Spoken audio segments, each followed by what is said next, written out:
As you know, over the past couple of months, I have been offline. One of the biggest pieces of feedback that I got was that it felt really, really ingenuine and scripted. Because that video was not scripted, but I am really bad at just sitting down in front of a camera and talking. So by the time that I got the sentence out that I was imagining in my head after 8 different tries, it almost did become a script. We can all agree that that last video was definitely not a great one. It was a miss.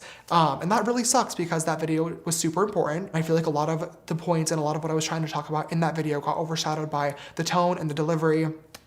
And I really don't want that to be the case with today's video. Now, when this was all going on, my first reaction was to be super upset because I did mention in that video that they had lied to me about their age and that I absolutely did not groom them. And my first reaction was to post a no more lies style of video, debunking everything and fighting back and everything. And then I really had to sit down and reflect and look back at myself and my actions and things that had happened. And I really realized that at the end of the day, as the adult and the person with the platform, it was 1000% my responsibility to be doing my due diligence and checking into the people that I was speaking to, and I failed to do that. This has been the worst but most important wake-up call of my entire life for a lot of different reasons. I spent 2 years, changing my behavior, changing the way that I went about dating and flirting with guys. I worked on rebuilding my brand and my social media presence, and now 2 years later that this is happening again, even though the situations are not connected, even though it's a different thing, it really looks as though I have made no progress. I haven't listened. I haven't learned. I really feel like I let down myself. I feel like I let down my team, my friends, my followers, everybody who has been by my side supporting me and even defending me over the past 2 years from everything that went down beforehand. I now feel as though I have made to look stupid. These stories and accusations are going to follow me for the rest of my life and the rest of my career. But at the end of the day, it's my own fault and my own responsibility. And all I can hope is that whether it be, weeks, months, years down the line, I'm able to showcase my growth and the person that I really, really am. Now, like I said, obviously I have absolutely no problem holding myself accountable for things that I did do, but I also do think as human beings, we should also be able to defend ourselves on things that we didn't do. There's basically one drama channel on Twitter that started a thread and started compiling a list of anybody that said literally anything about me on social media. And after what felt like weeks of somebody new coming forward every single day, it eventually became the 20 victims of James Charles. Now, when I say that literally anything and everything was being added to this list, I really do mean anything and everything. There were a few different influencers from TikTok that slid into my DMs or I slid into their DM. One of my own friends is on that list simply because we filmed a TikTok together when he was 18 and the drama channel that was posting this just decided that I groomed him. There's a guy from my high school on that list because he made a video about me. At least in his video, he fully said that it was completely consensual, that we were both grown adults, and that he was only posting it for clout. But the problem is when it was reported on Twitter, it was a fan comes forward about James Charles forcing him to do blah, blah, blah, blah, blah, which is just so far from what was even said by the person that actually made the video in the first place. There were countless videos posted that were completely fake. And I am really, really appreciative of that. But the problem is we are such a headline-driven society that people don't see that information being corrected or, being taken down. All they see is that initial headline, which literally said the 20 victims of James Charles, and that's the information that sticks with them. The one response that I saw over and over and over again was that there's a pattern here. James keeps saying that he's the victim. He keeps saying that these people are lying to him or taking advantage of him. And I 1,000,000% understand exactly why people are saying that, because if I was on the outside, I'd be saying the same exact thing. It looks so suspicious. I was allowing myself to be so easily accessible to literally anybody who wanted to give me attention and have a conversation for 5 minutes because I was so delusional in thinking that the conversation can't hurt. Maybe it'll actually lead to me finding, the one. That being said though, there is a second pattern that's happening here that I really do feel like a lot of people aren't seeing. And I feel as though it's important for me to point out. And that pattern is that if you make a video about me, your experience dating or talking to me, whatever it may be, whether it's completely real or completely fake, it will go viral on social media. If you look at the people's profiles who have posted this content, all of their videos have 1,000 views, 2,000 views, but then all of a sudden, my experience with James Charles has 6 million views. I wish more than anything I could go back in time and stop myself from making all those jokes about straight guys years ago and talking about dating and how I was single and how I wanted a boyfriend so badly.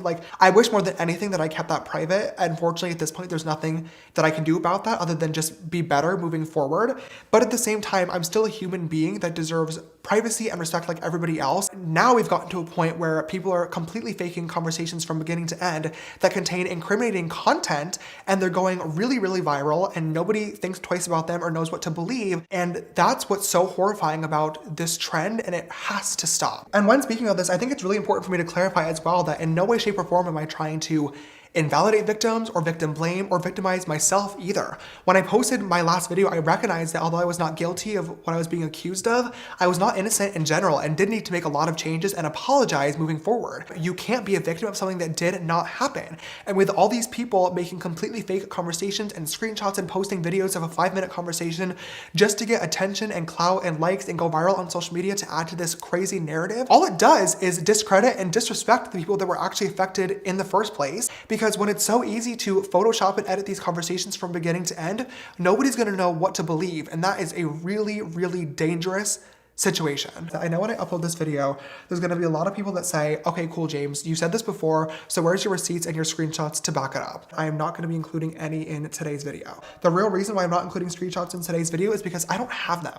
These interactions lasted for 5 minutes, an hour, a few days at maximum, and I just wasn't sitting there taking photos of everything that was being said. Whenever anybody apologizes, personally, I always think it's really important to not only apologize, but also to be able to explain that you understand how what you did was wrong and why it affected somebody and how you're not going to do it again in the future. I talked a lot about how I was desperate and coming to terms with that. And looking back now, that was not the right word to use. It became quite a meme and a trend online, and I totally understand why. That was not supposed to be an excuse for anything that happened at all. I was simply trying to explain to you guys that I finally understood why I kept getting into this position over and over and over again, and how it was my own fault and nobody else's. I really was convinced that I was able to live this like Hannah Montana double life fantasy where I could be James Charles, the internet persona beauty guru during the day, but then later on I could wipe my makeup off and have them see me as James Dickinson. I am so angry with myself that I was ever this delusional to think that it was possible.